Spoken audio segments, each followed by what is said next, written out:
Look at this. I've got two kinds of sausage here today. This is Mexican chorizo and Spanish chorizo. And in this video, we are going to dig into ingredients here today. And we're going to talk about how these two are the same, how these two are different. You may have been curious about if they are the same or if they are different, how best to use them on the trail, and if they are interchangeable in your recipes. So let's get to it. Hey, Chef Corso, Outdoor Eats. I'm here to put you on the path to amazing meals on your outdoor treks. Wherever you're going, however you're doing it, I want you to be able to eat well. So we are talking about chorizo here today, and man, I love sausage. I love these two specific chorizos. And we're going to dig into the best ways to use those on the trail and some similarities and some differences in both of them.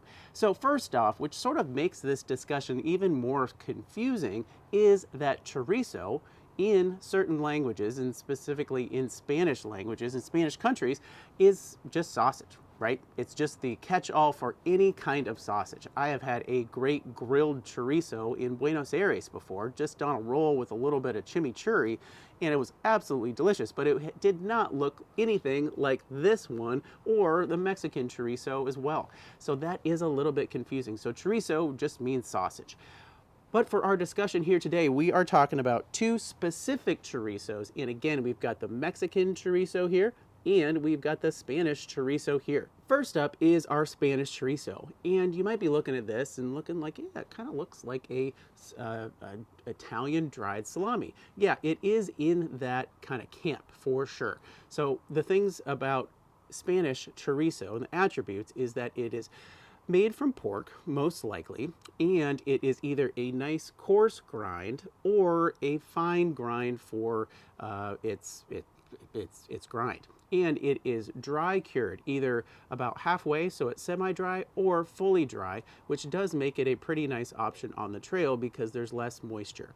And it is often smoked as well, so very, very little concerns about overall perishability. And how do they get this color and how do they flavor it up? So for the Spanish style, it is often used and seasoned up with some garlic and some pimenton or some paprika. That can either be smoked, that can either be spicy, or that either can be sweet. So each one is a little bit different. But that's how they get their color and that's how they flavor it up. And as far as the best way to use this on the trail, I love doing a kind of Spanish charcuterie board. So you've got some just wagging this just wagging this sausage at you for this whole thing. Don't worry, we'll get to this one too. I really like to do a Spanish style charcuterie board. So we've got some sliced meat, we've got some manchego cheese, maybe some Marcona almonds, some crusty bread, maybe even some olives or some peppers on there. So that can be a really great way to have a nice break during the day. Or you can add it to your dishes for some nice pasta dishes, some Spanish style potatoes with some a little bit of brava sauce on there. And it goes in a lot of really great dishes, either as a backbone or as a starring show for some potatoes. Next up is our Mexican style chorizo. And most of you out there will probably be a little bit more familiar with this one rather than our Spanish. So if you see this here, it's really, really soft. Okay, and the reason for that is that it's raw, and this definitely needs to be cooked prior to enjoying. Do not just eat this. You're not going to have a good time. Like the Spanish chorizo, it is based on pork, and sometimes it's a pork and beef mix. And the way that they season this up and get that color there is, instead of going with garlic and smoked paprika, they will use chili peppers, maybe a little bit of vinegar or a little bit of lime or some sort of acid in there. So this is flavored with chili peppers. This can be a little bit spicy, or this can be just generally spiced, and so it just has kind of a nice solid flavor of chili peppers or of chili powder blend in there. So you might be thinking about this and thinking, Corso, like, this is not a good idea to take raw chorizo out on the trail. No, it is not. This specifically is not a good ingredient to pack in your backpack. So how do you have chorizo, Mexican style chorizo, on the trail?